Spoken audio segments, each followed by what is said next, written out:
Welcome back to AATV Live. I'm your host, Tom Anvil Hibberd, and I can see it's already kicking off in the comments. Good God, you guys are at it already. Today we're talking about the perennial question, AK versus AR. We're going to dive into the history, some technical stuff. We'll talk about, does it actually mean anything in Airsoft anyway? Normal caveat supply, I've got dogs which are currently eating dinner just outside the door of the workshop. Someone's using a circular saw down the road, so there's going to be some noise, going to be some interference. I've got some fantastic guests as ever lined up. We won't do lengthy intros because you guys have met them all several times now, but let me just say hello to my guests. Hello guys, how are you? Hello, we're good. Hey there. So, not bad, thanks. Gadge is representing Team AK. Yeah, been playing Soviet and Rus Federation and general bad guys for a long time with them. You got to love it. It's simple, it's beautiful. Phil is representing Team AR. And as the civilised member of this discussion, I should be drinking a cheeky Merlot. Ben is our technical advisor and general. Let's keep us in line today, Ben, if you can. Yeah, stop them swinging at each other. if they start swinging, dive in. Gad, what's in your cup today, mate? Mate, I am playing it safe this time after the last one, and I'm on Brewdog's Hazy Jane, which is a American IPA, New England IPA. As we've got some wild and bastard strength beer, but if I drink that now, I'll be slurring by the end of the live stream. So that's my treat when we finish. Bastard strength, is that a technical term? Yeah, totally. It's a brewing term. You've never heard it before. Phil, you're on a cheeky Merlot. Nice little bit of Merlot, yes. Ben, keeping things civilised. Ben, what's in your cup today? I've got Lidl's finest Twisted Knots American IPA. Absolutely top tits at 99p a can. Yeah, it tastes alright. I've put it in a fancy chalice, so it feels a little bit juicier. So I've got totally brewed Ninja Shark in a 5-litre box in the fridge. Genius. And just like Ben, I've got a couple of the Lidl craft beers at 99p. Really can't argue with that. Absolutely fantastic for when I run out. Nice. Nick in the comments. Well, no, I've already closed down Pornhub, so that's all right. Brian says actually physically shut the whole thing down. We went and turned the place off. I've got prestige in Pornhub. I've done it twice. Brian says Phil was rocking a Jedward again. Phil, it's getting longer. Yeah, I am officially the third member of Jedward, I think now. I'm just waiting for that letter to come to call me up. Cool. So we've got loads of people in the comments. Obviously, they're already at it. It's obviously a topic which is highly passionate in the Airsoft community. I'm picking up a bit of a preference already, to be honest.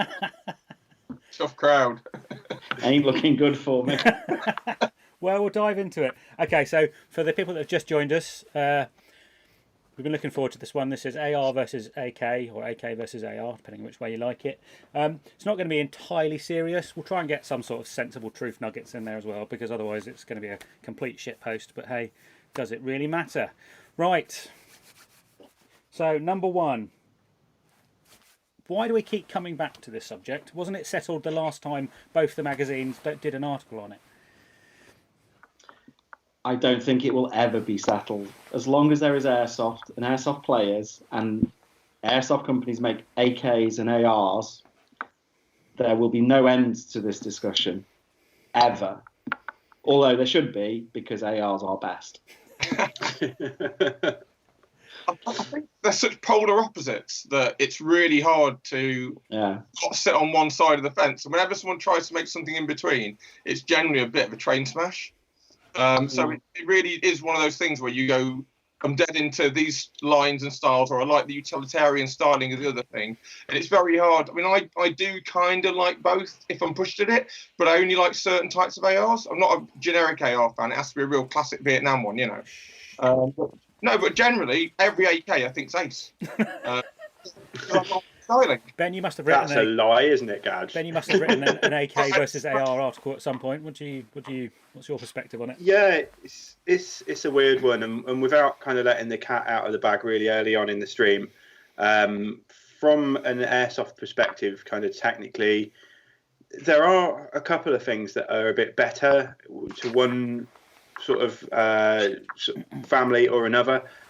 but they're not necessarily the things you'd expect, to be honest. And from my point of view, there's a lot of different attributes for each different gun that kind of weigh in as a strength or weakness.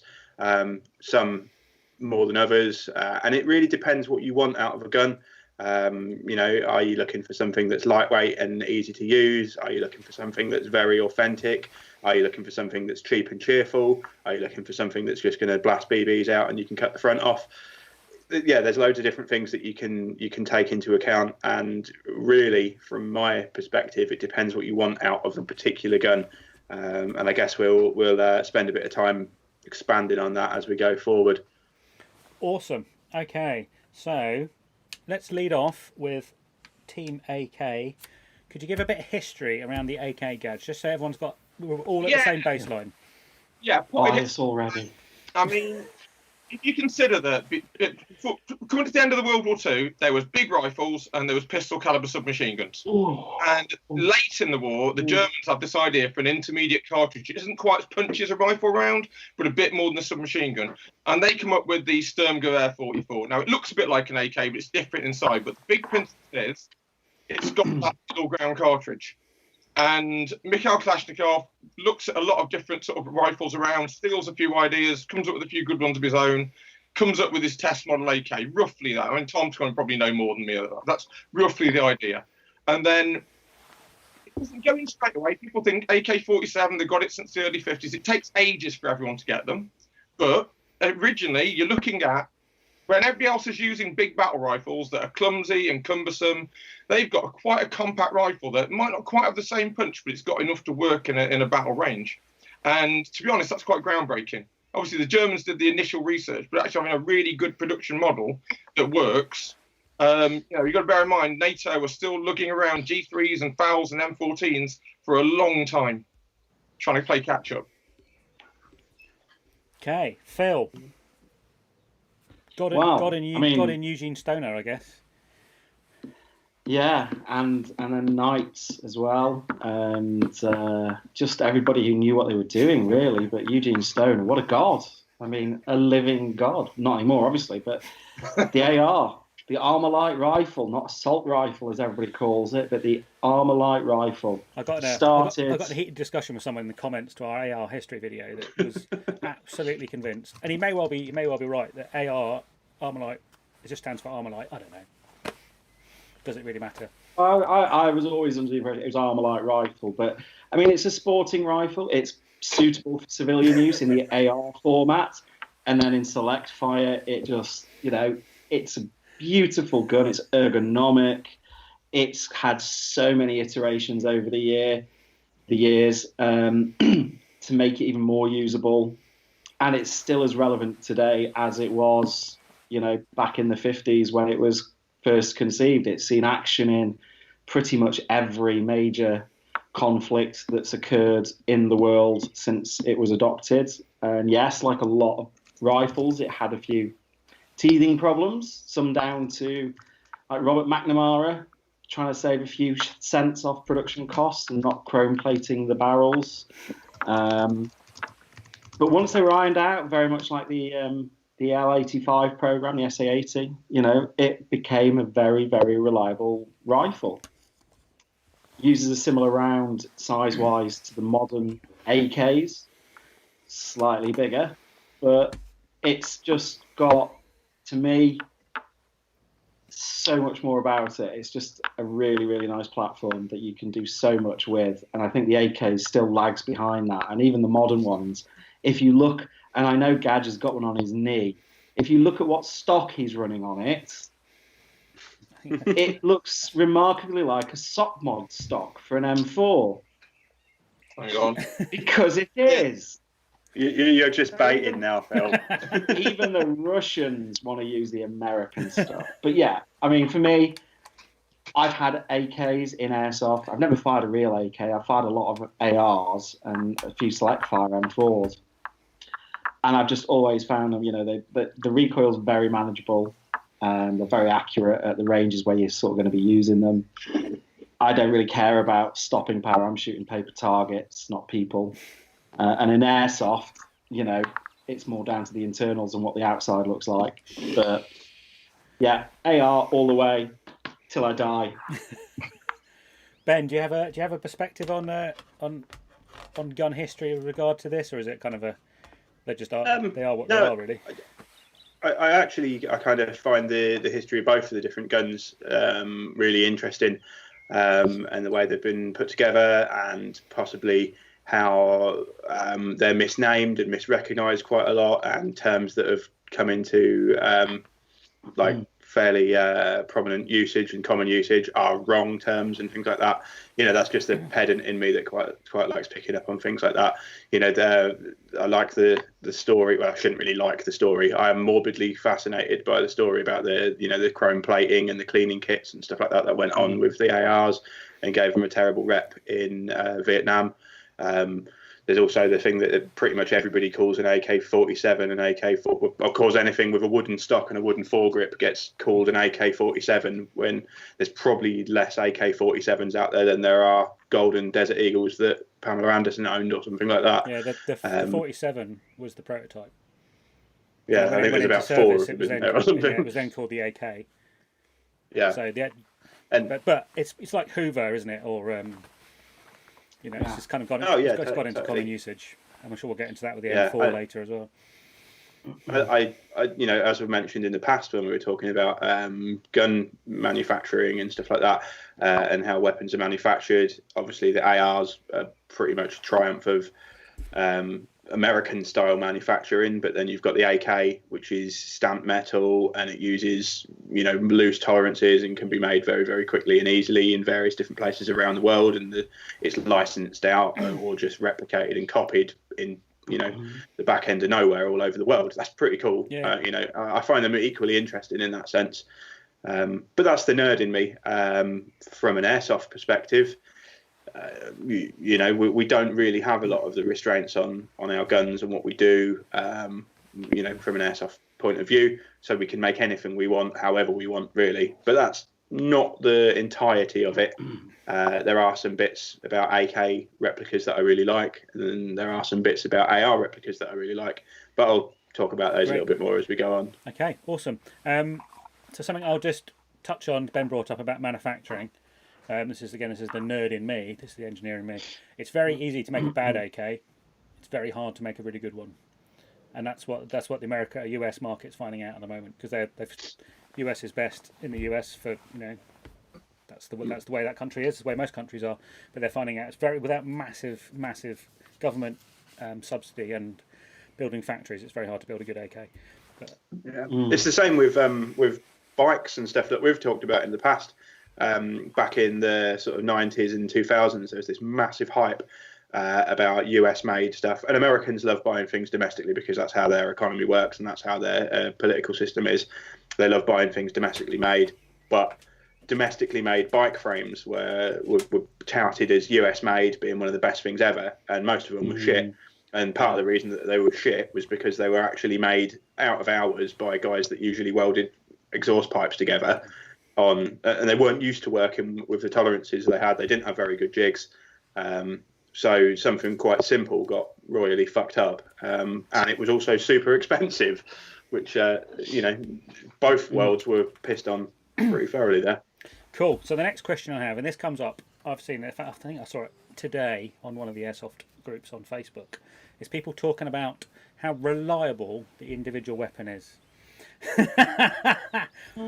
Right, so let's have a brief discussion about the reliability of the real weapon, if you have an opinion on that, and then let's relate that back to airsoft, because yes, I think we're all just grimaced slightly. Let's start with Phil this time. How reliable is your AR? A real AR? It's pretty damn reliable.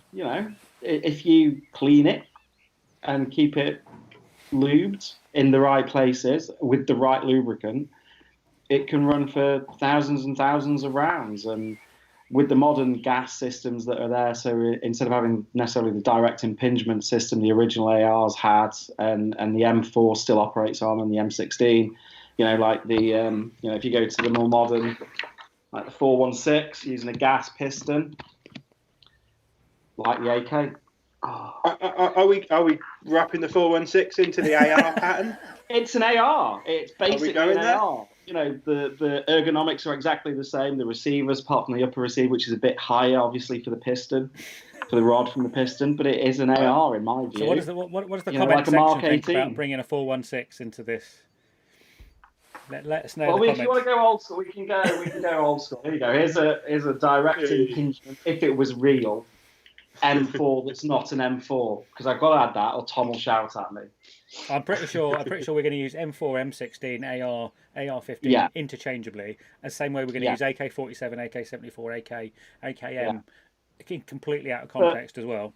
So I don't want to worry about. Like the SA80 had a shit rep for being unreliable and generally been a dog, and the M16 was no different when it started. And once they'd sorted out the issues and they got cleaner ammo and they actually told the troops to clean the guns, they were great. And as I've said already, they've been in every major conflict. Millions of rounds have gone through thousands of different M4s, ARs, M16s, and they are, I would argue, probably the most popular sporting rifle on sale in the US by a country mile, if you exclude bolt action, rifles.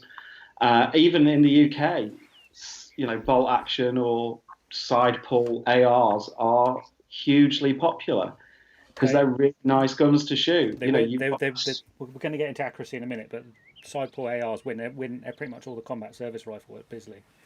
Yeah. And you've got a really nice ergonomic gun to shoot. The controls fall naturally to the hand. The recoil's in line, so you don't have too much barrel climb if you're firing rapid fire. It's a manageable recoil. Isn't that only because it fires those little Nancy rounds, though? Which is still bigger than the Russian 5.45, though. But is it, though? How do we measure bigness? well, because it's 5.56, not 5.45. So there's that. But anyway, if you go to Airsoft, the biggest problem, I think, with Airsoft ARs is the version 2 gearbox. Because if you try and do really rapid semi-auto fire, the gearbox at some point will lock up on you, and you've got to switch it to full auto to unlock it. And the version 3 gearbox is slightly better.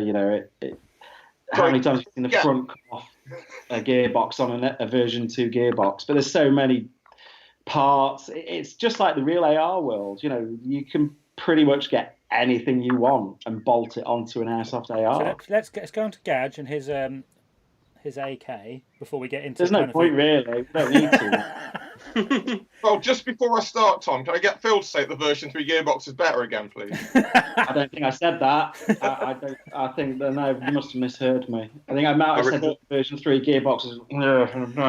I recorded it, Phil. I recorded it. So, damn. Basically, there's a lot of comments in the sidebar I've got here about how ARs are reliable if you clean them properly, and that's true. And if all combats are fought on ranges, that'd be amazing, right? But I read accounts from USSF and similar sort of tier level guys, and they're saying that actually you don't have time to clean it. Quite often you don't get the right lubricant. So, for example, when the SA80 series in the first Gulf War, part of its bad rep was it was issued with a standard lubricant, and it's supposed to come with a desert dry lubricant. Yeah, it just attracted crap, didn't it? Yeah, exactly. And with the amount of apertures in the receiver, it's fucking impossible to keep the sand out of it. Now, obviously with the AK, there is this thing. A lot of people say they've got wider tolerances, so you can afford to have a little bit of grit. And I've seen some AKs in truly shocking states been testified after being dragged out of like IRA hides, I've seen videos of it, or been buried in the mud in South Africa or whatever, and they still fire and they don't blow the top cover off. In fact, I've even seen AKs firing with no top cover on. Vickers Tactical did a video with that, but So I suppose you could say the AK is lubed by mud. Well, Mikhail Kalashnikov put it down. I think he said he was a tractor designer, wasn't he? Yeah, he was, but he said that it's very, very easy to make complicated stuff. Making something simple is very difficult. Yeah, I agree with that. So there's a beauty in simplicity. Yeah. Okay. Not that I'm in any place to disagree with him, to be honest, but I agree with that. Sometimes the last thing on this is having fired both 7.62 Soviet and 5.56 NATO in the real world, you know which one you're firing. Like honestly, the original AK's round was punchier, definitely. Yeah, and also it's harder to keep on target, like you say. I mean, there's pros and cons. You're going to put someone right on their back with it, but you have got that muzzle climb to deal with, and it is a bit of a kick. You get a sore shoulder after 600 rounds, you know. Well, I mean, even the original M16A1, you know, they soon switched from full auto to burst because troops were putting, like, the first 2-3 rounds would be on target, and the next 17 would be chopping tree branches down. Totally. So full auto fire isn't necessarily a good thing. And was it the M4A1 that had select fire, or was that one full auto? I never remember. Burst. M4A1 was select fire. Yeah. I think we don't want to labour too much on it, but they're very interesting here as well. Is that with the AK having full automatic fire as its first setting, it's a doctrinal thing. So in a native army, you're looking at very well-trained soldiers who are conserving ammo, taking aim shots. In Soviet doctrine, you're looking at 10 to 13 guys walking line abreast, firing from the hip or automatic from the shoulder, while the DMR guy is doing what we do nowadays in modern NATO armies. He's knocking out key targets behind the rifle squad. The rifle squad are literally just putting suppression and firepower down, which again is what Kalashnikov took from the whole submachine gun sections using PPE SH-41s in World War II. He knew that those guys were storming positions because they had a massive volume of fire. They weren't necessarily hitting people, but they were putting people's heads down. Well, wasn't the AK originally basically the submachine gun anyway? It was done as a replacement for the PPSH-41s. And then the SKS was the rifle. Sorry, Ben, go ahead. Sorry, mate, I'm kind of butting in over you. But with the fire selector on the AK, there's a lot of talk about it being, full auto first. But I actually kind of feel like you're using things, and I'm only sort of extrapolating and imagining here what it might be like to be operating a gun when you're getting shot at as well. But it's kind of easier just to slam it all the way down to its maximum extent. So, like the gross motor function thing that you read about it and you look at the studies about it, and when you're fatigued and when you're stressed, fine motor function turns into out window, doesn't it? Pretty much dog shit, and you can't do any kind of fine manipulation. So you're just slamming it all the way down. It's probably going to find itself in the semi-auto setting to stop people in I'll just panic go back mode. to just put me on main camera, and I'll just demonstrate that for the people watching. Cool. So it's my LCT AKM. This is an Airsoft replica. YouTube Airsoft replica. Okay. So what Ben's talking about is if the weapon's on safe, doing a really kind of fine adjustment on a safety when you're really stressed is quite difficult. So what is thought, and I've talked to some Eastern European ex-servicemen about this, is what they were taught is that the selector was designed so that effectively when you were stressed, you just slammed it down and you went into semi, done. And then you had to very deliberately go back into auto. Now that may not have been the way it was originally conceived, but that was the way they were taught when they were trained. But bear in mind, they were both professional riflemen, they were professional soldiers, and not conscripts. And we'll get and there's a big difference. So again, you're walking along with it on safe, and you need to go into contact. I'm using words that I have no idea what I'm talking about because I'm not ex-military. But one movement straight down. Yeah, it makes sense to me, especially if you're using it in the dark, or you can't really look at what you're doing, or it's covered in shite or something. The full extent of the movement going into semi-auto, and then you have to kind of, be a little bit more deliberate about getting it into full auto. Kind of makes sense to me. Like you say, whether it was designed like that or whether it happened by a happy accident, it's another thing that sort of carries over. It does have its own problems though, Ben, because your dust cover and your safety, basically, when it's on safe, it prevents obviously the bolt moving backwards because it's not like a bar safety. So a lot of drills, if you're doing drills with things, it's you literally can't do most rifle drills with the safety on. You've either got a live weapon or you haven't. But then again, you can't put the safety on a real AR unless it's cocked either. So, but I do think that safety to semi to full auto with an AR, it's still very deliberate, and you've got a 90-degree throw on most, unless you've got a 45-degree safety or fire selector. Sorry, it's. I think 45 is fine for civilians. To go to full auto is still quite. It's a 180-degree movement. It's a very deliberate movement. Yeah. So I'm just going to go back full camera again because I'm going to demonstrate the AR because I've got a gas blowback that works like a real one here. But it's still a replica. It's still a replica. Okay, so on that AR, you cannot go into safe unless the hammer's back and down. So unless it's been cocked. And now I can put it on safe. On airsoft guns, that doesn't work. In AEGs, that's not the case. But with with gas blowback, it works like a real one. So it's quite interesting. There are some that do, but most of them. So it's very different doctrinally. So Ben, yo, airsoft, fire away. What's more reliable? Well, Phil, basically, if we're talking about, I mean, by and large, most people use an AEG, and that's the one that I've got best insight into, AEGs. And you can get AEG AKs, you can get AEG ARs, you can get them in all different variants, all different shapes and sizes. And invariably, the AR uses the version 2 and the AK uses the version 3. The difference between those two bits of kit, the version 2 gearbox and the version 3 gearbox, is almost negligible. In fact, they use mostly the same parts inside. The same gears work, a lot of the same little springs and bits and pieces work. You probably major difference is your spring guide.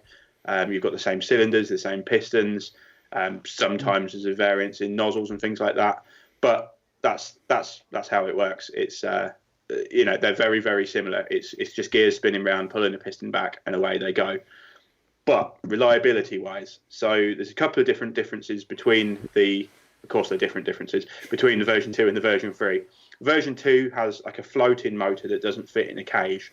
So that means the motor height can't be set independently of the pistol grip, which does mean it can move a little bit. It can be a little bit, it can jiggle around slightly. That can be a bit of a problem. With the version 3 inside the AK, the motor height's fixed in position in a cage independent of the pistol grip, meaning it's aligned a little bit more reliably, so it will run a little bit smoother. So there's something to consider there. Probably one of the other factors is on basic version 2 gearbox shells. They do have a propensity to pop the front off if you've upgraded the spring or you use it heavily. And by pop the front off, I mean literally the piston will eventually hammer the front off the gearbox and it will crack off. Can I just add though, Ben, that most UK power levels, and I know hopefully there's people watching from outside the UK, but UK power levels, most version 2 gearboxes are plenty strong enough to cope with 328, 330 FPS all day long, unless you do something stupid like double sector gear it and keep a massive spring in there, or something like a short stroke gun with a heavier spring in it or something like that. That said, I did have probably the worst application of a version 2 gearbox that ever existed inside the GMP 249 saw a few years back now, and they actually simultaneously managed to blow the front and the back end off of that gearbox. GMP went through a pretty rough patch of gearbox shells. They weren't radius, so there were a lot of stress rises inside them and bits fell off here and there and everywhere. But yeah, like you say, Phil, you can remedy it by just rounding out radius in a couple of the corners if that's not already done. And almost certainly now, if you buy a modern gun, that'll already be done and there will be reinforcements in place. Parallel to the real AK. Sorry, Phil. So I'm just going to say I've been using airsoft ARs ever since I played because it's always been my favourite sort of real weapon, and I've always wanted to replicate that in airsoft. I've stripped gears, I've stripped pistons, I've never broken a gearbox shell at 330 FPS ever. I've done about 5, I reckon, in my time. 2 of them were in this saw, one of them was in a G&G MP5, and the others were just in general AR use. But yeah, so the version 3 has never had this problem, and always, there's a lot of confusion about versions of gearbox. So is version 1 the worst? Is version 8 the best? It's not necessarily true. It's just design and layout and shape.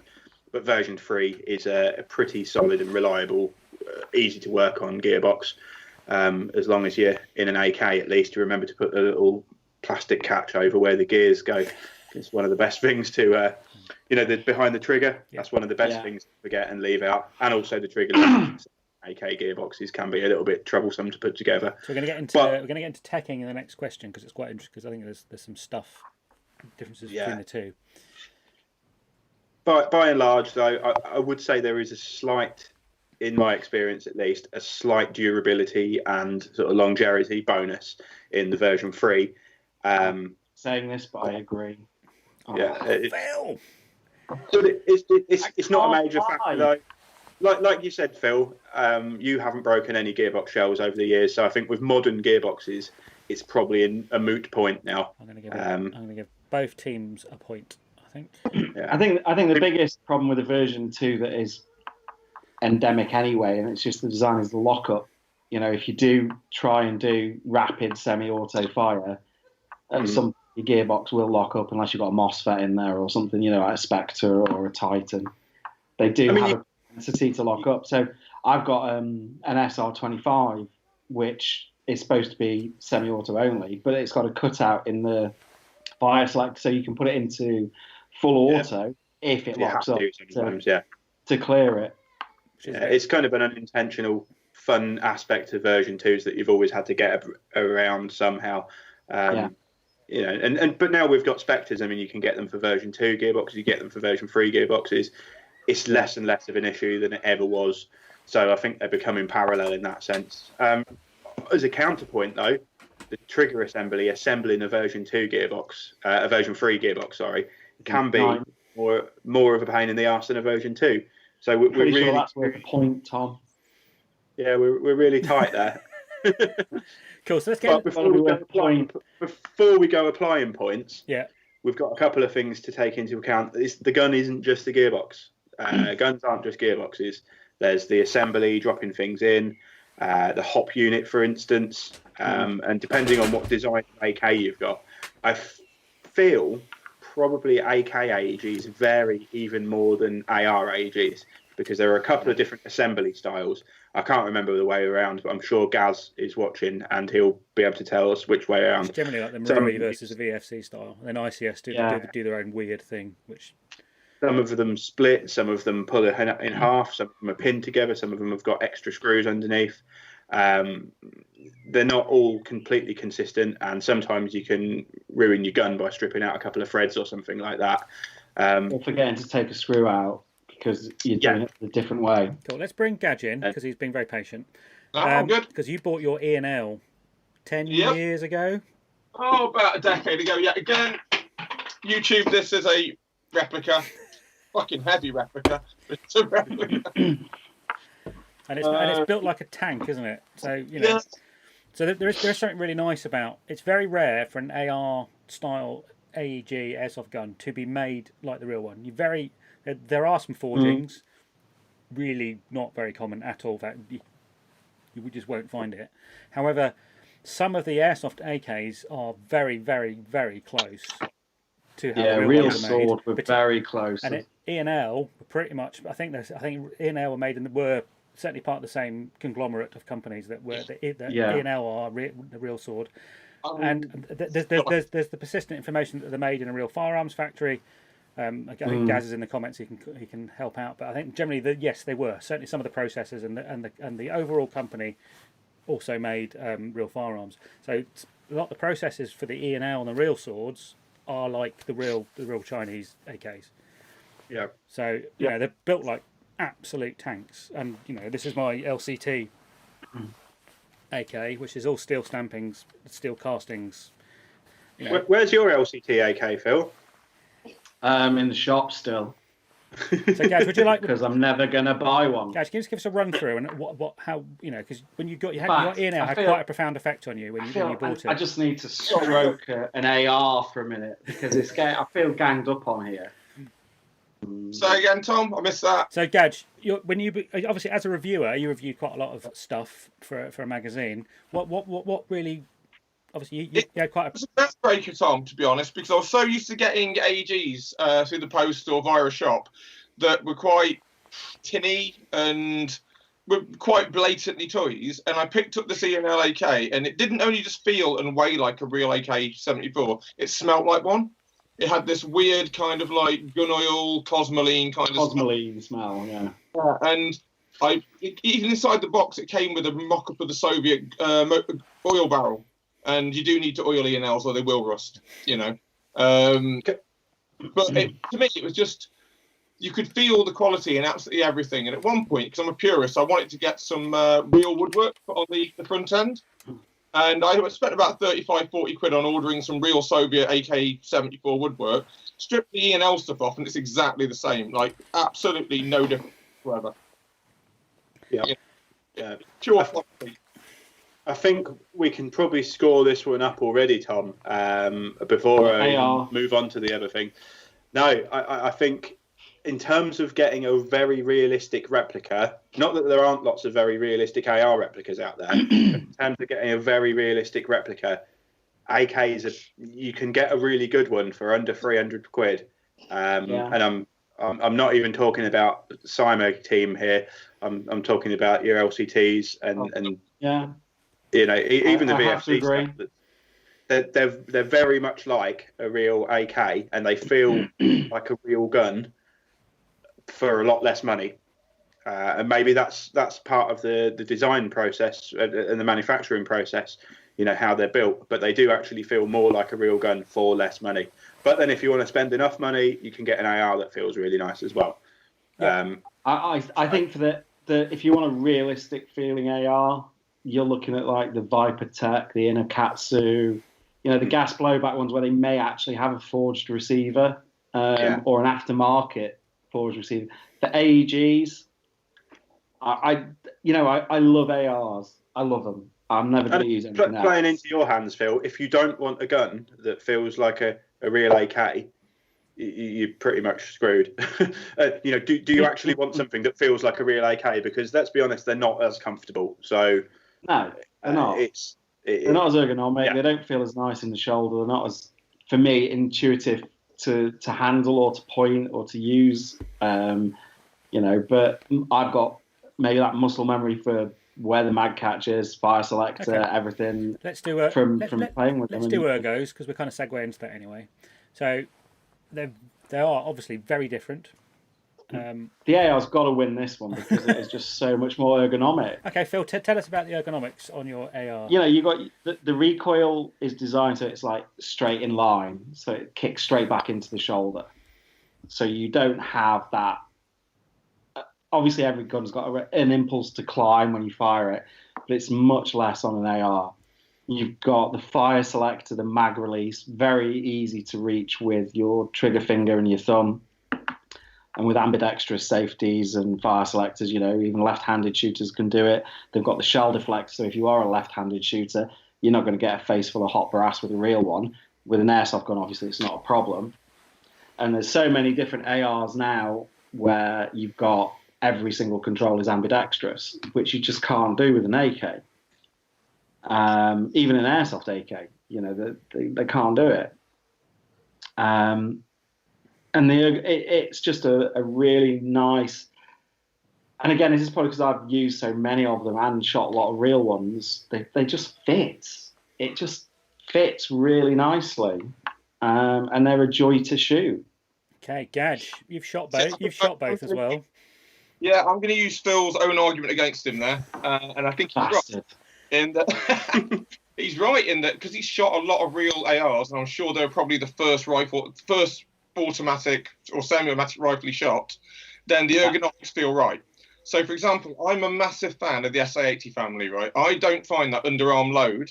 And no, I have. That was the first full automatic rifle I shot. Actually, the SA80. Okay, so, but the point I'm going to make is that a lot of people will say that the SA80 family and bullpups are clunky and they can't get their head around them. Everything's in the wrong place.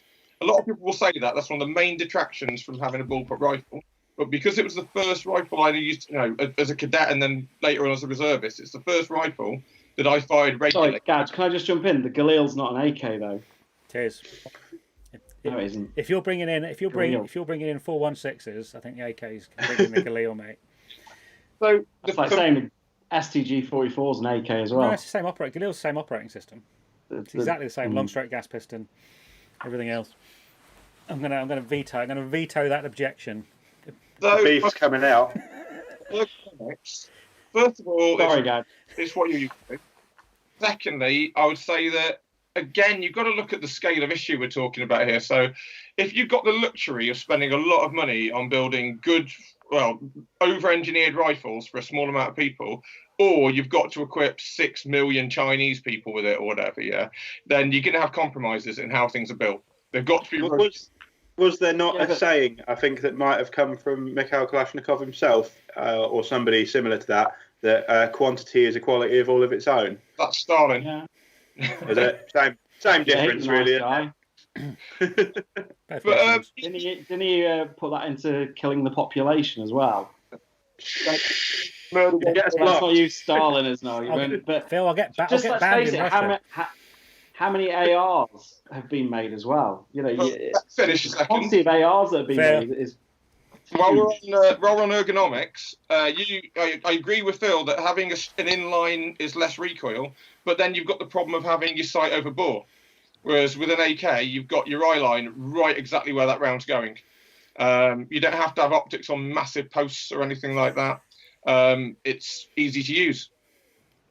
I think there's a really interesting point. I'm just looking at my AR, wondering how much higher that front sight post is than the one on an AK. I bet it isn't. I actually think, personally, the AK is a little bit more difficult to grip, especially because, we're going to do it now. Thumb over bore stuff, kind of C-clamp shooting. Probably comments going to go nuts, but it's an effective way of holding a gun. I was going to leave Costa out of this. No, nothing to do with Costa. People were doing it a long time before he was doing it. But it's an effective way of holding a gun, whether you like the look of it or not. You can't do it with an AK because your finger, your thumb, or the rest of your hand, or depending on how extreme you go, your wristwatch will block your sight line. And you'll get burnt, Ben, because it's really fucking hot at that end. I think that's really... Yeah, it's hot at that end. Matt you hold the wooden bit, though. Matt Skunk in the comments. We all know Matt. Hi, Matt. Thanks for watching, mate. You have to give a shit about the people you're handing the rifle to. I think that, and he brings up a valid point, which is they come from two completely different ethoses. So the AR is effectively designed for a professional army, and the AK is designed for a conscript army, and it's a very different way of creating a weapon. And I think they have very, very different challenges. The AR, when they were handed to a conscript army in Vietnam, went to shit. Yeah. Couldn't clean them, but that was problems with the bureaucracy behind it as well. But there was soldiers. Yeah, but there was still definite. I know they tried to blame the soldiers for not cleaning their weapons, but there was definitely still they were handing a weapon designed for a small professional army to a bunch of guys who really didn't want to be there. Yeah, and they told them they didn't have to clean them. So yeah. Sorry, Phil. Is about AKs are terrible to use, real or airsoft, and that kind of does agree with the point I was making earlier on, that they're pretty good at making AKs in airsoft format because they do have like a warts and all experience. You know, it's much easier to get those sort of sharp edges, that sort of pressed stamp steel kind of feel, you know, the wooden grips, the stock and things like that. It feels a lot more like a real bit of equipment. It feels like a real gun more than some airsoft ARs do. I've got to agree with that one as well. So we talked earlier about the safety, right? And this gross motor skills and fine motor skills and how the AR safety is more easier to use. In most airsoft, however, what happens at the start of a game? And then it stays there. Yep. So does it really matter? That's my question to you guys. Depends on who you're playing with and how you play, doesn't it, though, really? Because my first instinct isn't go to full auto, it's single shot, semi-auto. I know, but what I'm saying is, in the real world, certainly for Western troops, Gadge and military guys in the comments can let me know, you stay on safe until your rifle's in the shoulder and ready to fire, and then you come off. In airsoft, don't switch it off safe until you're ready to shoot someone. Game on. Guns ready to fire. Full auto. So it's a bit of a moot point. You get players, Tom, who will put their gun on fire, and they'll, at the end of the game, at the end of the index, whatever the mission ends, they'll take the mag out, they'll fire 2 shots, and they'll just, I know you shouldn't, but you get people like, don't even remember to put the safety back on then, let alone between engagements. So, you know, but like, it's playing army in the woods, isn't it? So you haven't got that discipline soldiers have, you know. You know, I guess that's the difference as well, isn't it? Because I've shot a lot of real firearms, and I love airsoft. I would always put the safety on when I go into the safe zone, just as a matter of habit. Or even if I'm not shooting, I'll put the safety on 9 times out of 10. Whereas a lot of guys who play airsoft have never shot a real gun. So they've not had that indoctrination of, if you're not pulling the trigger, the safety catch is on. I think what we've got to remember... That's across every platform. Yeah. What we've got to remember and acknowledge is the fact that we are a group of people that enjoy using or enjoy enacting the experience of using a gun. So us guys will do stuff with airsoft guns that you don't necessarily have to do. And there will be guys out there that look at us, you know, perhaps younger lads, maybe even older lads that don't take it seriously or are a lot more casual about it. But they're like, why the fuck are you doing that? You don't have to do that with your airsoft gun. It's just a toy. But because we are of a mindset, and we all share the same mindset, where we actually just like the experience of using the features on the gun, you know, we will go through these processes. And it doesn't necessarily mean that it's not safe when people are doing it. But, you know, we will go through that drill just because we've read about it and we want to do it because of our own little fantasy in our minds. And we really enjoy that. And we actually just get a buzz out of indulging that kind of emotional desire. Sorry, getting a bit deep there. Same as we do mag soldiers and bolt stops. Basically, airsoft's what you want to get out of it. And if you just want to go and play ball tag, it's very easy to bang on a drum mag, run around. If you want that kind of like firearms experience, as the most you're going to get in the UK anyway, with that sort of thing, you know, then you do want those stop on empties. You do want those bolt catches. You do want those reload drills. You do want putting a safety on, that sort of stuff. They're intrinsic, important parts of the game. If that's your business out of airsoft, not hitting people, if that's why you play it, because you like playing with toy guns rather than you like playing tick, and there's nothing wrong with either aspect. I'm not saying people who play ball tag are wrong. I'm just saying it doesn't rock my boat, you know. Ricky, personally, I feel like you. Sorry, Tom. Sorry, Ben. Ricky in the comments has made a really good point. It's a very good practice to keep good safety if you ever intend to shoot real steel.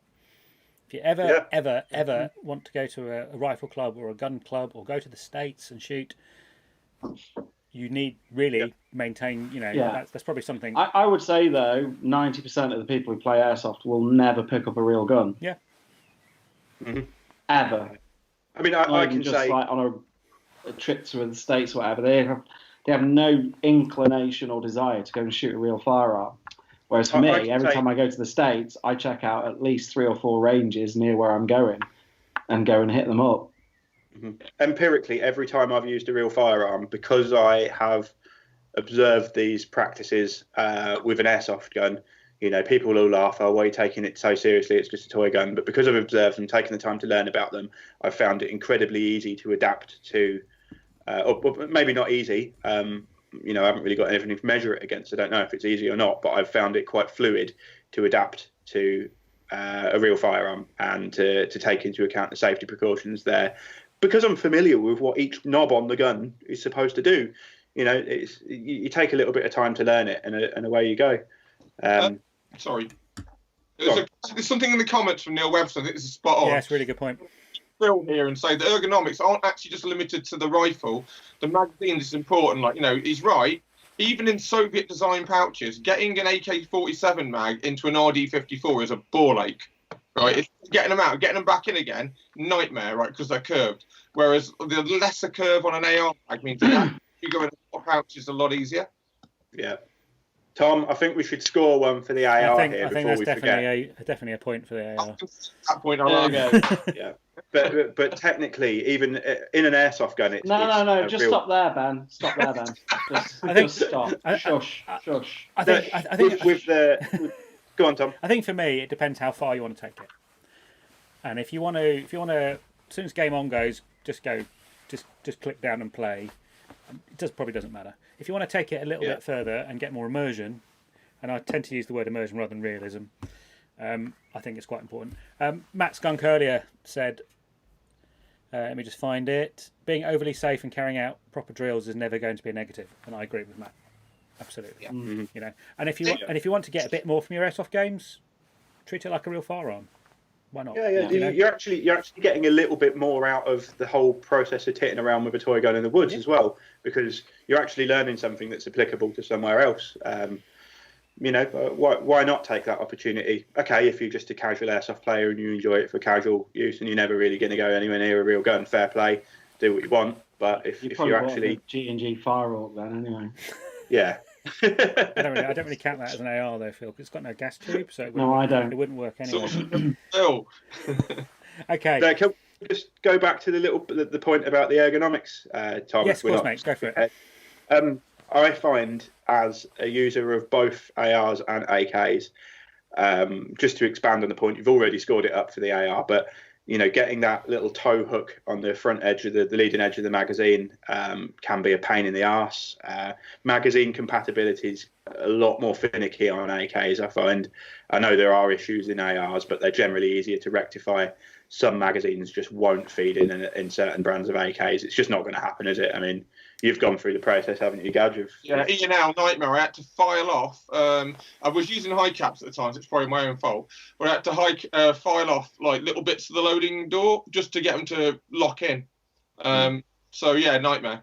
Yeah. That's without the. Yeah. Go on. The only real issue I've had with AR mag compatibility is with the earlier lower receiver copies that they did for the 416. That's notoriously hard to find mag for.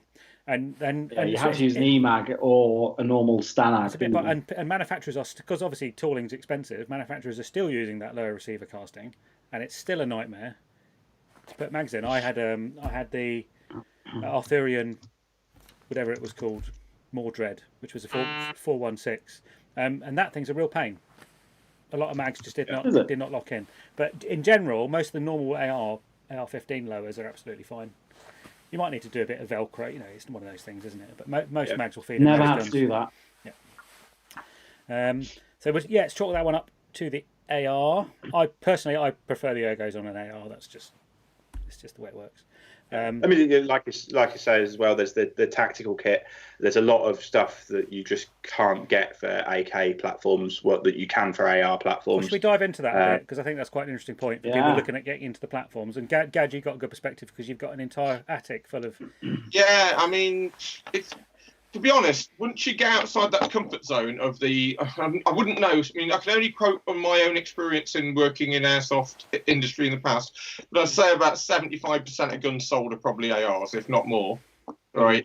And then once you get outside that comfort zone, sometimes finding a pouch that's just a pouch can be a nightmare. Like, I remember P90 users having to have bizarre leg-mounted, sort of like, you know, huge panels because nobody made a P90 pouch. Most commercial... That's their own fault, though, mate. Well, yeah. But, you know, like it's G36s, when they came out, I used to use a British Army Ops vest, and I had to cut the panels out in the middle to get those G36 mags with the lugs on to fit. Sav vest had to do the same. Yeah, and a lot of people don't realise that. It's one of the reasons when people said, but you know, they should sell the SA80s off and buy a load of buy G36s without realising that would mean all new armories, all new webbing, all new training for the armourers. It's not a case of buying 200,000 rifles. It's a case of buying 200,000 entire weapon systems and the answers to go with it. And the support and the backup and the technical know-how and training and everything. Things as simple as the little hooks in a Land Rover that hold your rifle in place. That means the reamer, you'd have to go and carve them all off and put new ones on. Change them out, yeah. And it's the same with once you get past an AR to a different type of gun. If you're lucky, sometimes things have got some commonality. Like Evos work well with MP5 pouches to a degree, but the more outlandish the gun gets, the harder it is. And even with AKs, I find that most webbing, unless it's designed for an Eastern Bloc nation or particularly specialist PMC kind of stuff, it just doesn't like AK mags. They're too long and they've got a weird curve. I mean, then going away from military issue stuff, you try and get any kind of third-party, commercially available tactical gear, and it's a pain in the ass. Like, there's a lot of stuff that AR users are used to, like fast mags. They're getting a bit long in the tooth nowadays. There's different versions, like even Kydex and stuff. It's much harder to get a Kydex pouch that works for an AK magazine because of the different bits that are all knobbly and bobbly. I used to do Kydex. I used to make holsters and mag pouches. I never made a single one for an AK mag, ever. Yeah. Nobody ever even asked for one. Yeah. I think it's perhaps you're right. The tactical gear market, especially where we live in the West, is geared up towards the AR. Yeah. Now I've got a question for that, and I want to ask all the guests here and also the viewers out there: is it because the popularity of ARs? Is it because the AK is seen as a bad guy gun? So I know for me, I grew up in the 80s. And I remember that the only time you saw them was it was either the evil Empire Russians or it was terrorists using them. Whereas the good guys all had M16s. And or Ruger Mini 40s. Yeah, exactly right. Is even in the modern day, is there still a stigma that basically the AK is a gun used in sandy places by bad guys? I think there's always going to be that attached to it because of, fact that it is used by bad guys in sandy places. But they will also grab M4s. They'll grab whatever they can, won't they? They will. Recent Syrian conflicts and stuff in the Ukraine. There's been absolutely everything and anything. Okay, let's go back to Airsoft a little bit and talk about teching.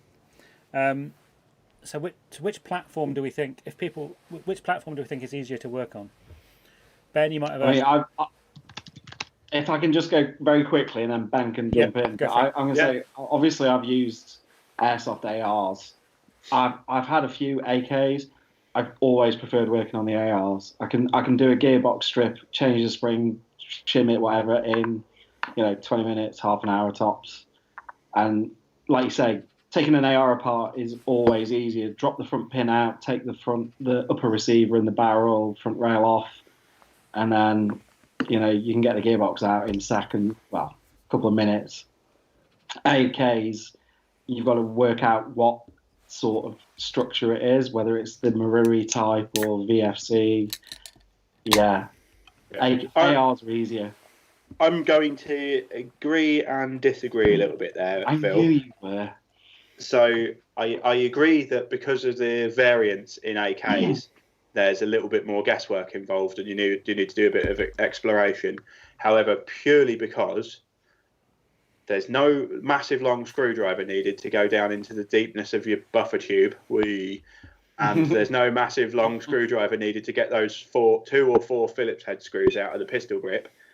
And also, you can test fire an AK gearbox a lot easier and set your shimming without rebuilding the whole thing.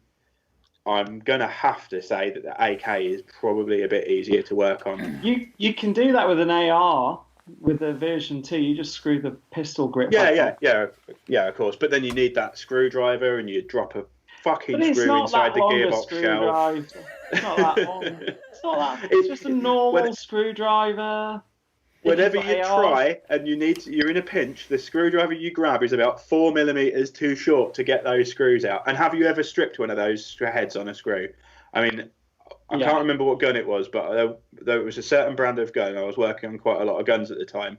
They went through some phase of just using, like, to quote Gadge, double bastard strength thread lock on the screws inside the pistol grip. I don't know why, but stripping out one of those, you have to saw it might have been GMP. You have to saw the pistol grip off. You have to then Dremel the head off the screw, and then you have to rip it out of the gearbox shell, and you've probably fucked half of it up there, and you've caused a major problem for yourself. I can't say I've ever had a major issue like that with an AK. However, I do think maybe AKs are prone to a little bit more rattliness overall because of the way they're put together. So you get a bit of a benefit from a gun being harder to put together and harder to take apart. It doesn't sort of take itself apart once in a while. That's always a plus. But certainly LCT AKs are great. I mean, I went through before we did our, it was prior to the Sahud game actually, I tweaked up my AK and ended up short stroking it by 5 teeth just for the laugh. And I had to take that apart, no joke or exaggeration, probably about 18 times, trimming bits off of springs and putting different springs in and stuff like that. And I got pretty adept at that, and it was quite easy. Yeah, I mean, I'm not the most techy of people. I can just about change a magazine. But I actually, in all seriousness, I've found that because most of the replica AKs I've had take down like a real one, I can get to the bits I need to quite easily. So I would say, actually, if you know what you're doing, get into the parts you need to, like Ben says, is a lot easier. I don't make it too technical, but that's my personal opinion. I can get to a gearbox in an LCT significantly faster than I can get to a gearbox, but that's an LCT. So I can get to the gearbox in an LCT significantly faster than I can get to a gearbox in a normal version, just in a normal Marui spec clone AR. I bet though, if we sat next to each other, Tom, and I had an AR and you had your LCT, we'd get to the gearbox in the same time. That sounds like a video. Blindfolded and naked. Oh. Whoa, hang on. That escalates quickly. All right, then, blindfolded and greased. Whoa, I'm not sure that's better. Okay. Worse? Right. Sorry, Tom. Somebody called Rally Point. Yeah, I've been watching. So Rally Point. This isn't really, if you want to know about the ins and depths of random upgrades for your guns, this isn't really the channel for you. We're much more into... There's a lot of stuff about BBs and hop units and flight and BBs being fired and everything else. We don't really get into what to buy for upgrades on this channel. It's much more about the kind of the bigger stuff in Airsoft. I did do a live stream with English Kiwi, who's in the comments, and where we talk about upgrading guns. I would recommend that if you head over to his channel, you can probably click on his name in the comments. I did a quite long live stream with him, and he's done a series of videos on how to upgrade your gun, which basically ends up saying don't upgrade your gun. So don't upgrade your gun, buy better BBs is basically what we end up saying for most of it. So how to upgrade your gun, clean your barrel and use better BBs would be my recommendation. Has Phil gone to get naked? He's going to get naked and greased. I'm looking forward to this. Which would be quite exciting. He's probably either gone for a comfort break or for more fine Merlot. Break. I'm going to give the AK a point there. I think that's purely my bias, just from working on stuff. We were talking a little bit like about ergonomics and stuff earlier on, and I think the next progression to go on to after ergonomics, and Phil's going to love this bit, is add-ons and bolt-ons and accessories. And I know a lot of guys in the comments were talking about fitting optics and things like that. Yeah, let's do it, Ben. So there's probably a big area to talk about there, in bolting things onto your gun. Strangely enough, my next question I have down here is how much useless stuff can you strap onto your rifle? Loads. Loads. So Gadge, talk to us about how much useless stuff you can strap onto your rifle. So essentially, I knew it. Called it. Nakedness. You can strap everything to an AK, an AR, an AR. Right, Bill. Yes, thank you, mate. So you know, like it isn't covered in 20mm Israel. So this is a replica of an AK-74, standard sort of Soviet rifle, post-Russian Federation rifle from about 1980 till very recently, you know, till about 2014, 2012, whatever. Now, it isn't covered in RIS rails, but you can just literally just clip your grenade launcher on and it stays. Yeah, you can do that with an AR. Yeah. It also, I mean... Actually, Phil, you can't, because I don't think they even make a wrist-mounted grenade launcher in the real world. I think they're only barrel mounted. The wrist mounted. It's not the wrist mounted airsoft 40mm. In the real world, in the real world, Phil. The real world. Real Scar one is. No, the real Scar one. Oh, the Scar one is. Yeah, you can't bring Scars. Scar's not an AR, mate. Same platform. Most of this rail here, close to an AK, isn't it? Gadge. Go on, Gadge. Yeah. Most of this rail here, which is actually not supposed to be on most AK-74s. It's on an AK-74N. It's a night vision rail, but it will take sort of side fitting PSO, PSOP type scopes, etc. really, really quickly and easily. Again, for cosmetic use, I've got a field dressing and a tourniquet wrapped around this. Sling as usual. You can get mag clamps, but you can just do it old style and tape them together. What is it with the blue tape with the Russians? Is there like only blue tape in Russia? I don't. No, it's one of those things that everyone does to ridiculous extremes. You see clear sellotape, packing tape, black tape, but blue tape just looks cool, doesn't it? So that's why everyone does it. I've never seen Russian. But you see, black tape. I have this lovely 20mm rail here that I could put a short dot on, or EOTech, or Spectre, or any other optic I want. I can do that with a 20mm rail on this bit. Slides on in a second. I don't have to turn screws. I don't have to put anything extra on it. I just bolt it to the gun. So, example on this is the PM type one. Sorry, what was that, Gadge? Like that. What was that? Sorry, yeah, no, you lost me there. Well, Where's your scope mount gone? Oh, it's still on the scope. because it's all in one piece. Yeah. Hey, You can tell Gadge has got a couple of beers in him now. Yeah, look. ACOG, short dot, ACOG, short dot. Swap them over. Not a problem. I don't have to worry. takes time though. Oh, and let's look. Lasers, torches, So this is a classic one, right? So rips. Do the same. there's that absolute. So there's is that a Picatinny rail, though, Gav, which is like off Yep. an AR? But we're not talking about rail systems. We're talking about AKs. No, So Yeah, but Phil, your AK's got a Picatinny rail. let me put this to you, Phil. No, When don't. the original M16 was devised, exactly how many modular components was it able to accept? Would that be none? That would be precisely 0, but that really isn't the point then, because back then they didn't have accessories. They had like a torch and they'd gaffer tape to it. So it was just like the AK back then. So a lot of. So But the AR platform was evolved and it's grown. Look at the SOC mod program. So the AK has evolved as well. So is that okay? Yeah, it's evolved from caveman to Neanderthal. So from a technical point of view here, I'm going to jump in, but I think both guns are as guilty as each other of having a hodgepodge of retrofitted, sort of squeezed on rattly rail systems that are jammed into the on top of the original design spec. No, the rattly rail system's a complete fallacy for the AR. I mean, the free flow barrel, Mark 18, the 416 with a Geisley rail on it, or even the original rail is still better than an AK, and it's more accurate. You know, on a real gun, having that free float barrel. Admittedly, the latest like Block 3, which will never be Block 3, the Ergi upper. Have you got an Ergi upper there, Tom? It's in the house. I'll not go and get it for now. Yeah, mine's in a gun box somewhere.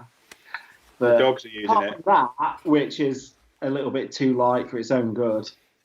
The AR, the modularity. I mean, look at the poster for the original SOP mod. The tactical Barbie poster. Variation. It is. It's the Barbie equivalent in the firearm world. You can bolt literally anything and everything to it. Grenade launchers, night scopes, everything. Lasers, the works. And looking at more modern AKs, they emulate the AR in that regard. And a lot of them use, SOP mod stocks, for example, Gadge. I've got a quick one just to butt in very briefly. Very, very briefly. Maybe one of our viewers can answer. But what was the first gun to natively have Picatinny rail on it? Do we know between us? Oh, no. We're not picking So any. it was the Knights Armament. No, it was being used before. It was being used before that. The pick rail was around like early 90s. Let's see what the viewers come up with. I reckon Gaz is going to be racing to his encyclopedias now, yeah, and mine's there's going to be some guys out there.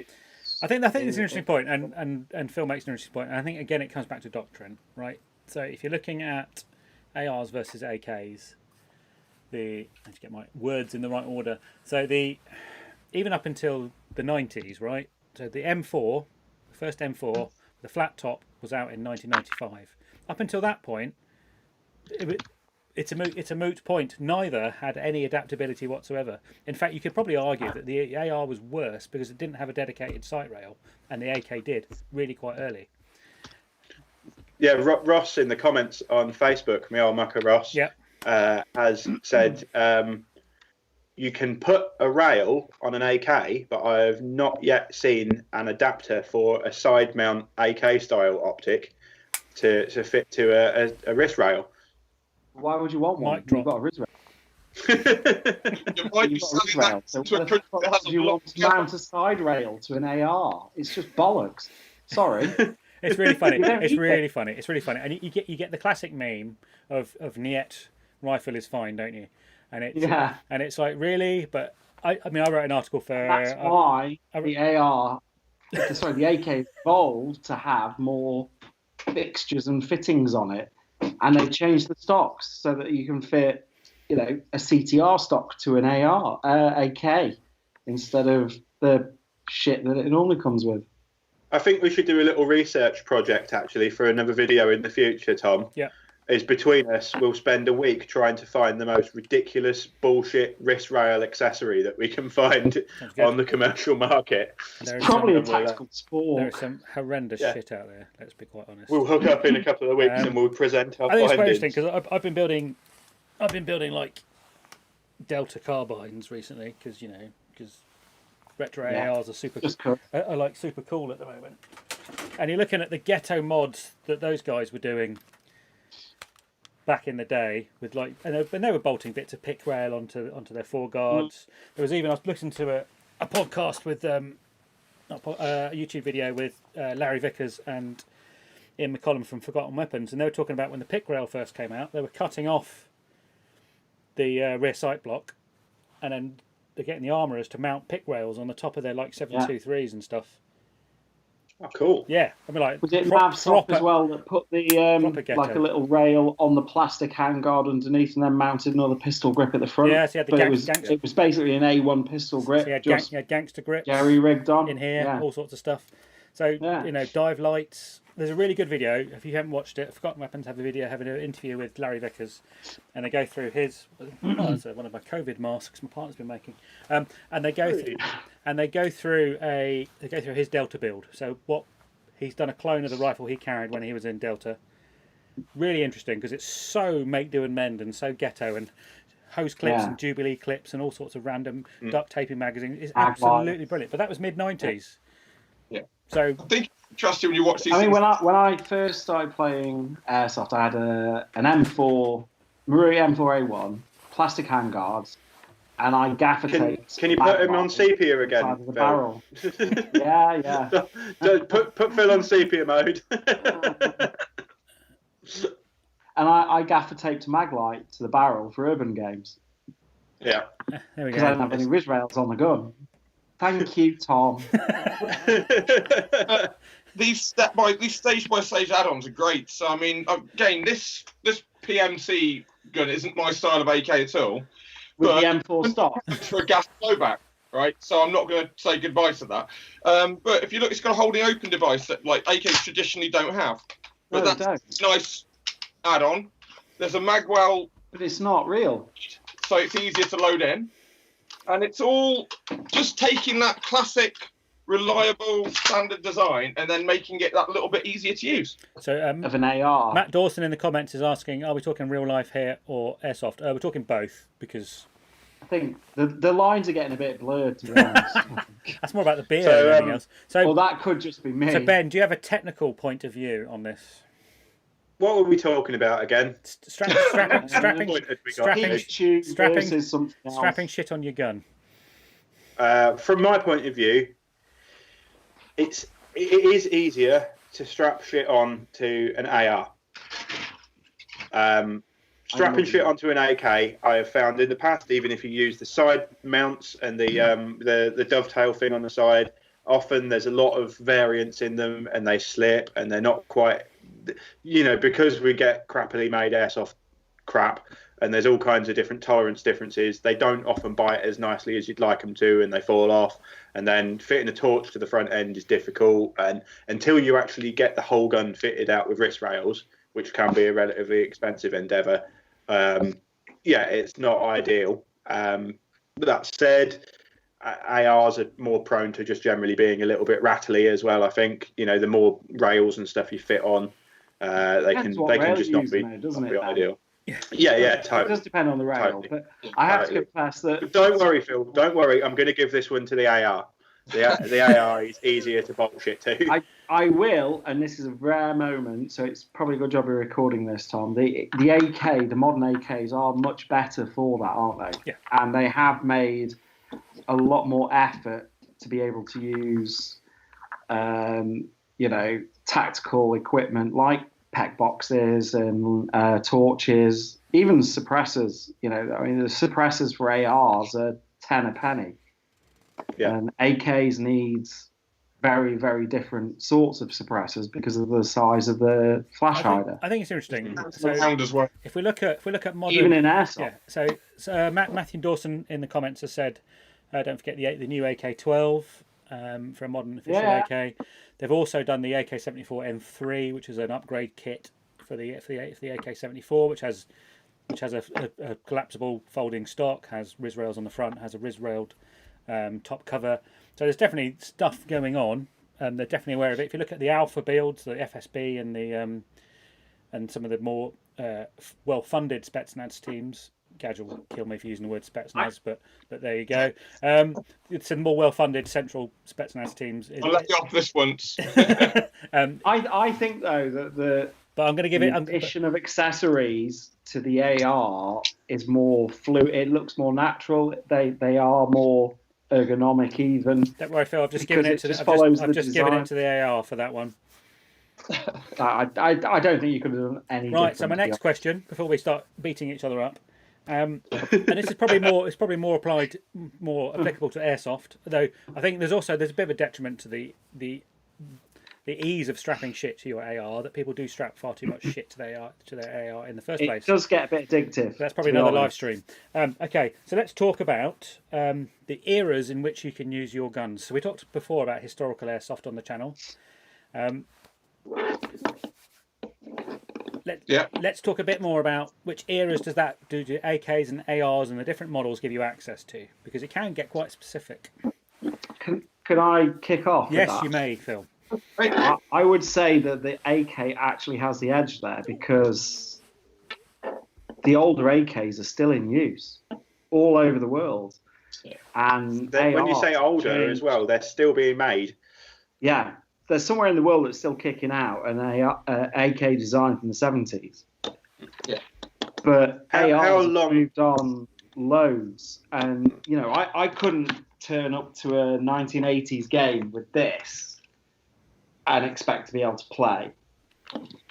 I couldn't even turn up to a 1990s or a 1980s game with this one and expect to play.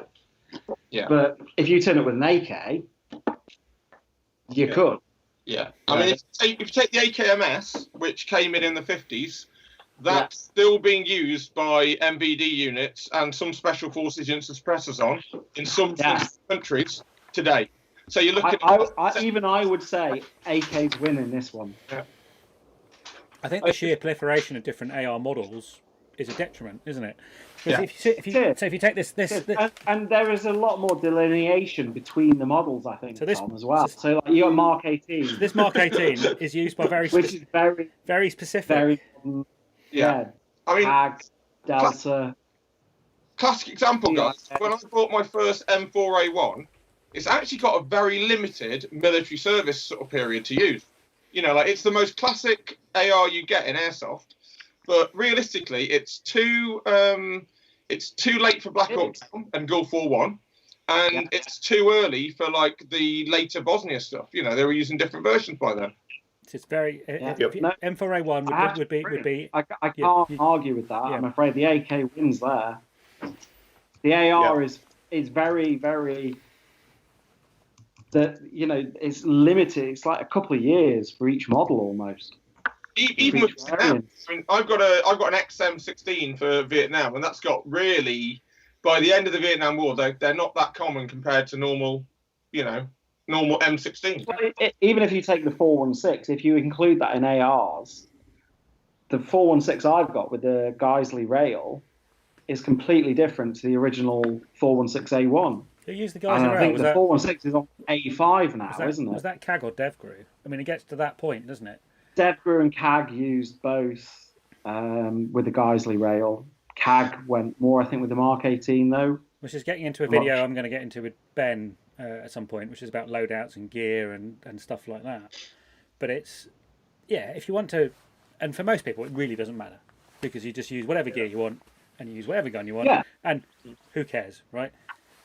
There's some specific... I mean, most people would grab an AR and wear whatever camo they want, whether it be M81, Tiger Stripe, multicam, and they'd be perfectly happy. And there's nothing wrong with that. Absolutely nothing wrong with it. Same with an AK. You could wear 1950s Eastern Berlin, East German camo, or 2000 Russian camo, and nobody probably would generally say a word unless they were proper or knew what they were looking at. So Gadge, when we were picking, when we were looking at buying some more AKs, and we settled on buying AKMSs, didn't we? Yeah. One of the biggest decision makers then was the amount of areas it fits into, wasn't it? I mean, it's not even just Ben. It's also like, for example, the AKM still used, isn't it? In some places. We could use the AKMS and be Viet Cong or MVA, right? So be Max Og or Lurps because they used it. Whereas actually, the Viet Cong and the MVA wouldn't touch the M16 with the barge pole. They had very, very, very rarely used it because it was considered too unreliable. So there's that switch over. Same as when you look at Afghanistan. You see some guys in the Russian army would capture M16s as trophy weapons, but they never used them, whereas the Mujahideen used everything from an AK to a G3 to a Lee Enfield. So get a lot more bang for your buck for themed games, I think, with an AK. If you're going to be sort of putting what's to historical airsoft, you want to do reenactment, an AKMS is probably going to give you more mileage than any other replica firearm. I have to agree, mate. I have to agree. If I turned up to early 2000s game with that 416, I'd look bang out of place. Yeah. And I admit that. It's not even possible to make it fit, is it? No amount of adding retrofitting, taking bits off, to putting bits on. There's nothing I can change on that gun to make it fit into early 2000s. Even this, I could probably make this work if I took everything off it. Scrimmed it up a bit. Put carry handle on, bit of scrim. Yeah. Swap out a scope for a carry handle, change the front wrist to a plastic handguard, I'd be okay. You didn't have to do that if you had an AKM. No. And I admit that. The AK is...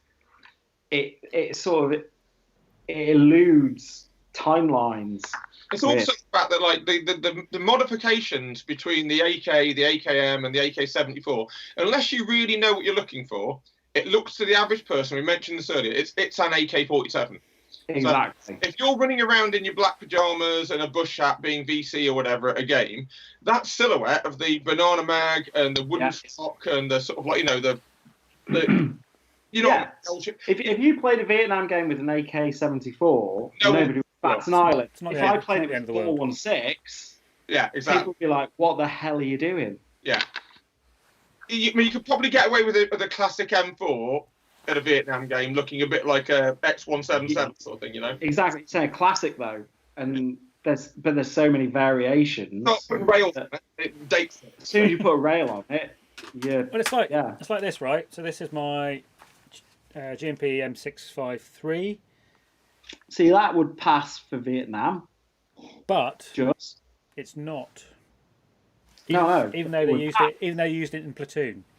Yeah. So I'd probably get away with it because they used it in platoon. But a lot of people's knowledge on firearms will be based on Hollywood films. Yep. Yeah. Unless you have books like you've got, Tom. I'm just getting ridiculous. Unless I wear gloves. When I start saying if I say M and a number, I'm diving down a really deep, dark hole. It's really, it's really quite specific. No, going back to... I genuinely don't think people realise just how big the M16 family is. Yeah. How many... Going back to one of our original points, Phil, I think it's, despite there being quite a lot of smaller variants of both platforms, I just think it's a lot easier to buy an accurate AK series gun than it is to buy an absolutely accurate. Your recent M16 video, Tom. You got a great gun, but it does have some nuances that aren't bang on. It's wrong. Yeah, it's a hybrid of an A2 and A1. It wasn't an accurate A1, but it wasn't accurate A2 either. Get really picky. I think that's the thing. A lot of the LCTs are wrong because they use like Bulgarian or Romanian front sight posts. Matthew Dawson's just mentioned the Real Sword Type 56, which is a cracking AG, but I can spot a Type 56. Chinese. Did that have a real bayonet on it as well? Yes, well, sort of folded. I think it's quite a rigid one, but I can spot that because I know that 56s have that type folding bayonet. Weirdly, the SKS is called a Type 56 as well, I think, in China. Yeah, it is. Yeah. But most people seeing a 56 would go AK-47. So unless you know what those signifiers are, like the little indents above the magwell, and those sort of things, or the grooves in the stock. It gets worse with the 56 because there's both milled and stamped receivers. Well, I mean, the thing is as well, if anybody reads the Daily Mail, everything's identified as an AK or a Glock, regardless of what it is. Ben, you wanted to. I think you wanted to say something earlier. Do you want to bring your point up? Oh, I just went for a wee, mate. That was it. I was just going for a wee. No, if I am going to say something though, I did get quite a lot of people just looking in the comments. A lot of people about the first gun to natively have a Picatinny rail on it, and the general consensus seems to be the G36, which is pretty interesting. It's a gun that's often forgotten about, but I think we should probably talk about that in a stream in the future as well, because everybody hates the noob cannon, but it's actually a really, really fantastic gun, futuristic, forward-thinking gun. But, we'll come back to that one day. It was a really good gun in real life as well. I mean, I know it's coming for a lot of flack recently in hot places for barrels bending and handguards not being. Oh, there's some really good videos out there recently about that, and it's all about. It's the classic, and it's classic with the M16, it's classic with the AK, with the SA80, the L85A1. It's about the spec. So what was the SA80 had a real problem with the anti. Bug spray stuff, didn't it? Like the plastic furniture melted. I've heard that, but I've never seen it happen because I've used. I'm only going on reports I've seen because I've never been in theatre firing one and using one. Magnet, right? And I literally swabbed myself with the issue mosquito repellent and bug spray when I was on exercise. That was only in Europe, so it might be a different one for like somewhere else. But I never had a melted handguard front or from doing that, and I was covered in the stuff. I get bitten like to bits. You've never had a melted handguard, lad. No. You've never lived. You are completely anecdotally. Soldier. I have seen. Get the sepia out again. I have seen lots of people wreck iPro putting on bug spray at games. Really? In the safe. Some of the high strength D will eat plastic, so they'll get ready. There'll be bugs out, and they'll spray themselves, and they're like, no, they've got got their £200 Oakleys on. And you do the slow motion lunge for them. And if you take nothing else from this video, people, it's put your bug spray on and then put your iPro on. Bug spray on. So open up your collar, spray yourself, let yourself dry, and then put your stuff on. Yeah. I've had some. It's the anti-fog coating that tends to just get absolutely clobbered by various different sprays, and I think sun cream can do it as well. Actually, really, really makes a mess of the anti-fog coating on some glasses. So be careful. You don't have to put suntan lotion on your specs. And also buy an AR instead of an AK. Okay. So we're coming to the denouement of the episode. So if you could, in the comments, let us know. Who you think the winner of AK versus AR is, and then I'm going to go for a final. I'm going to go for a final pitch. I think the AR's winning. Shut up! I'm going to go for a final pitch from Team AK and then Team AR. So Phil, since you're being a bit of a gobshite, you can start. That's what I said I would be. This is your final pitch for Team AR, please. Fuck the AK. Do you need to say anything else? Beautiful. So I'm trying to be succinct. Very, very succinct. The AR is far superior in both ergonomics, boltability for extras. You want that tactical spork mounting to your Israel, AR's got you covered. You tell he's a salesman, can't you? it just pisses all over the AK. I mean, the AK's shit. Gadge, we'd like to. Here endeth the lesson. Would you like to deliver your equally unbiased final presentation on the AK? Okay, I think Airsoft is about sort of expressing individuality. It's about playing your game when you want to.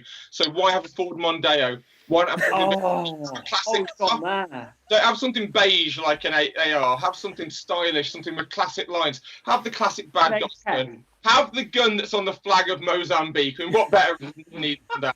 Go! It's not a selling point, Gadge. Ben, have you got any final thoughts? And while I'm looking at the comments, as ever, I've always had a bit of a tough time choosing between the two, and I've got both. Actually, no, that's complete bullshit.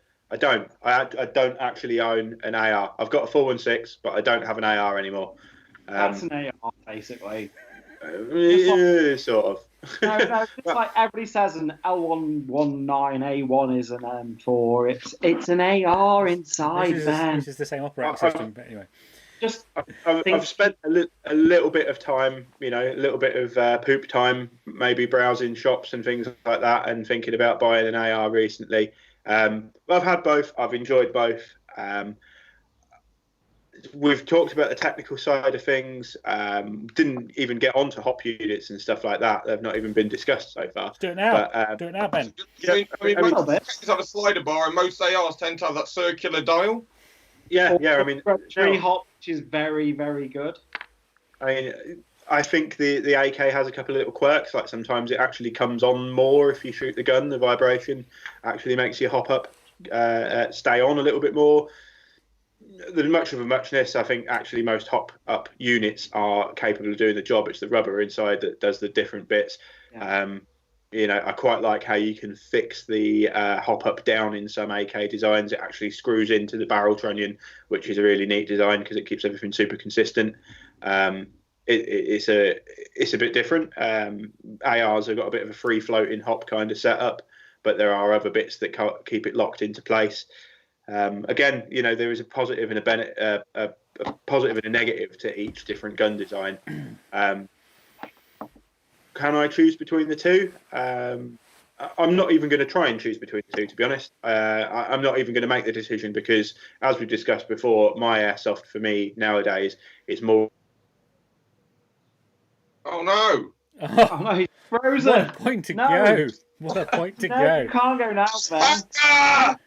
Can I just say, because Ben's frozen, I think in Airsoft terms, just go with whatever the hell you want. I agree, totally. I think we might be on the other side. I love ARs. Gadge loves AKs. You, Tom, I think you're probably a bit of both. I love both. Exactly. I use. And you know what? If it works for you, I use whatever. Really, I use whatever. It doesn't matter. I use whatever is appropriate. So if I'm playing for what? Is he back? Is he back? If you prefer the AK, Ben's frozen solid. Ben! Oh no, He's back. Am I back? You're back. Am I back? Playing with each other, Ben. Where did I get to? You were just about to say the AR's better, I think. Yeah, but now you're talking about context, I think. Then you're going to say if you're a noob. Yeah. So my Airsoft for me is more about putting myself into a situation and enjoying a situation rather than it is technically using a gun or getting shots at the greatest range or anything like that. So in that sense, both guns have a valid use for me and I enjoy using both of them, and I will select the one that is most fitting to the role that I've got to play. So yeah, fuck you, don't choose, buy both. I think in Airsoft as well, it's kind of irrelevant because they'll both shoot about the same distance, they'll both shoot about the same sort of speed, and they both fire the same BBs. So if you like the look of an AK, buy an AK. If you like ARs, fucking come to the good side. We've got cookies and loads of extras. Yeah. You've hit the nail on the head. Cookies and long screwdrivers. Who's got the best cookies? We have. Tom, just add one last thing. Yeah, of course, mate.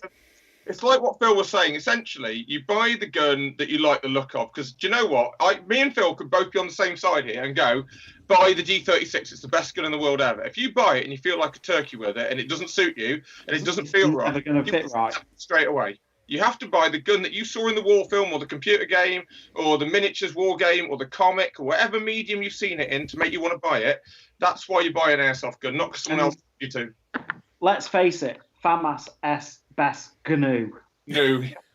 Don't upset Gaz. If you want a FAMAS. So for me, I think I very much agree with Ben. It's all about context. It's all about what you're trying to achieve, and it's all about using what you think looks cool. And and generally, as we've shown through this last 1 hour and 37 minutes, if you start getting drawn into the real world stuff, really, certainly for airsoft, it starts getting really quite irrelevant. Just use what you think looks cool, and if you do a particular time era, or you play a particular type of airsoft, then your choice will be immediately obvious for you. They've got gears inside and pneumatics. They're not real firearms. I have a bit of a nod towards the AK for its kind of, if you're buying one of the higher end brands, for its practicality, for the manufacture and for its construction. I prefer the ergos and shooting an AR. So for me, I have both. I use both. Both am the best GNU. So we're going to hang around for a little bit. I think that is the bombshell. Just use what you think looks cool. Really, that's. I think Ben might have gone again. Ben, are you still there? Are you just staying really, really still? Frozen Frozen Ben is really scary. He's nailed this statue thing. It's pretty good. So it's like he's gone SAS, are you tough enough or something as one of the TS. So we'll hang around. So we'll hang around for a couple of minutes to take some questions, and so if you've got any questions for the guys, just pop them in the comments now. We'll talk some random rubbish for a couple of minutes, and if not, then we'll shut the stream down. He's blinked. He's blinked. He's blinked. Hey, I'm back. He's back. You just mentioned is quite relevant as well, in that when you get into that real steel thing, we can talk about what we've read in books, but no one on this panel is remotely qualified to talk about how real steel guns actually perform. I think I fired one magazine of 5.56 and one magazine of 7.60 by 39. Yeah. I 20 years ago. 7.62 Soviet and about a couple of maybe a lot of 1,000 rounds, probably a 5.56. I've never fired an AK in my life, but I fired an awful lot of 5.56 downrange and 308. NATO 308. We're not firearms instructors. We're not armourers. No. You know, we're just going. We've airsoft wise. I know what I like. You know what you like. AKs, ARs. Cool. Do you know what? Just go with what feels right. Not Merlot. Which at the moment is Merlot, and it is a very nice Merlot. So I've realised why I'm dropping out. It's nothing to do with my internet connection. Look, the beer's all your beer's empty. I can categorically say though, I'm not buying an AK anytime soon. I did almost. I very nearly bought a Marui Recoil AK-74, but then I got a deal on a 416. So damn it. Phil, I'm going to have to add there, right, that when me and Tom were in LFO, we went and played the bad guys at a game, and a lot of the guys decided to buy AKs because we were playing Russian mercenaries. And I didn't want to buy an AK because I really thought they were, at the time, I didn't like the look of them. I thought they were a bad guy gun. I wanted to be the good guys in games, that sort of stuff. And actually, when I actually got my first AK, it grew on me. And I never thought I'd become a massive AK fan. It was purely a tool to play that certain weekender when I bought it. And I really liked them afterwards. Mate, I could send you a photo. One of my first games, you know, like for me, the Clearwater thing has been something since, God, forever. I started a little team, Clearwater PMC, based off and taking the piss out of Blackwater. So that's why I call it Clearwater. Yeah. And the gun I used most when I was playing as Clearwater was an AK-47S. Fair enough. Yeah, I can't blame you on that. Because it would have been a gun that they would have got in country. I've got a bit of a comment fail on YouTube, but I can see a couple of questions. Phil, one for you from Neil Webster. What's your view on the best recoil AEG? Oh, that's difficult. I have got 3 TM recoils, but I've got 3.5 ergs. And I have to say that The ERG recoil is better. They are stronger guns. They are better and cheaper. I go ERG every day of the week. I would agree, unless you're particularly looking for trademarks and all that and all that kind of stuff. The only problem with the real size magazines, the range is and real size magazines. Ben makes a good point. So if you're looking for the range is really limited. Yeah, and that's why I've got a TM416 recoil, because I can't get a ERG one. Aaron asks, which do you prefer, AEG or GBBR? I love both. I've got both. Ben, have you got much experience with shooting or just shooting or for titting around? I think most GBR users, as much as they won't admit it, just like titting about with them, especially me. Yeah. Yeah. Yeah, I think I just talk in. I love titting about with my Radian. Yeah. My Radian Mark 1 is amazing. It's way more fun to tit about with in the house than an AEG. Oh, God. With my recent leanings, as we've been talking about, it might be time for me to get a gas rifle soon. You heard it here first. No, because they don't really work. But I'm quite happy to titting about them. They really do work, Oh, dude. All right. I know some All dudes, year. I know some dudes that did a 2-hour live stream on how to make them work. You should probably watch that. For me, guys, I think it's about what you're getting out of airsoft. So I play a lot of film sim with limited ammo. So at those, having 4 or 5 30-round mags isn't like any inconvenience. But if I'm going to go and review an open day with Tom or something for, I don't know, someone's YouTube channel, I don't really want to be 120 rounds into the game and then having to walk back. It's great. I'm going to stick an AEG and take 80-round mid-caps or whatever, so I can stay for an hour. I think I kind of agree with Gadge. It depends what I'm doing. And actually, if you're in a scenario where everybody else is on the same mindset, GBBR is great. If you're on an open day where everybody's got high caps, you're fucked. Yeah. Doesn't matter how well you play, you're fucked. Lance, because you just don't have enough ammo. Sorry, Phil. Lance is asking what an ERG is. Would you like to just very quickly explain? It's an electric recoil gun using a kinetic system, which was designed by the guy who designed the Marui next-gen recoil guns, and then went to KWA and designed the ERGs. So it's KWA's. It's KWA's recoil system. Okay. Yeah. And it's a much better system. I think we are heading to the end of our live stream. I think overall, plus I'm getting a bit pished, and I want some more beer. So I'd like to say thank you as always to my guests. I think the conclusion is just use what you think looks cool. What a surprise! Whatever you want, right? Yeah. Airsoft. Your airsoft is your airsoft. I'd like to say massive thank you to Gadge, Phil, and Ben for turning up and talking absolute rubbish for an hour and 45 minutes. Hopefully there's some quite interesting truth and some facts you can pull out of this live stream. Like, massive thank you to the viewers as always for turning up. Stay safe, and we'll see you soon. Goodbye, guys. Take care.